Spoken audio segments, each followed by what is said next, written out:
How to add a master list in your IRCTC official website. So hey guys, welcome to this tutorial. In this tutorial I will be showing you how you can associate a new master list or a new master account or a passenger in your IRCTC official account. So in order to start, the first thing that you will need to do is simply log into the official IRCTC website, that is irctc.co.in. And once you have logged in into the official IRCTC website, you will see an interface like this. Now the next step is to simply hover your cursor over to this My Account section and it will open a menu like this. Then hover your cursor over to this My Profile option and it will open a separate menu. Now in this menu you can see this in this menu you can see this third option that says add or modify master list. So simply click onto this add modify master list button in order to add a new master list passenger.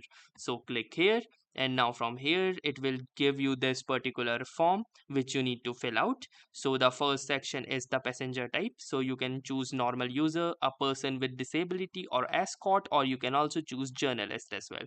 Then you will need to type in their name as per Aadhaar. Then you will need to type in their name as per their Aadhaar and also specify their date of birth. Also, please note that the name should only be maximum of 60 characteristics. Must be maximum of 60 characters, and date of birth must be as per the Aadhaar card. Then you will need to specify their date of birth, their gender, and the birth preference as well. So you can determine their birth preference by clicking onto this drop down arrow and choosing their birth preference like upper, lower, side, middle, or etc.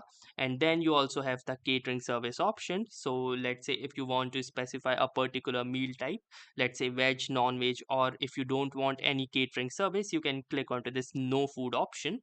Then you also have this option of ID card type. So you can choose any of the following ID card type, which includes Aadhaar, bank passbook, credit card with photo, driving license, or any other government issued ID card like the PAN card. Then you will need to type in the ID card number. So for example, if you have chosen the Aadhaar card from the ID card, you need to type in their Aadhaar number and click onto this submit button, and your new passenger will be successfully added to your master list in your official IRCTC account. So that was all for this tutorial. If this tutorial was helpful to you, consider giving this video a like, and also don't forget to subscribe to our YouTube channel for more such exciting and helpful video content. Thanks for watching and have a nice day.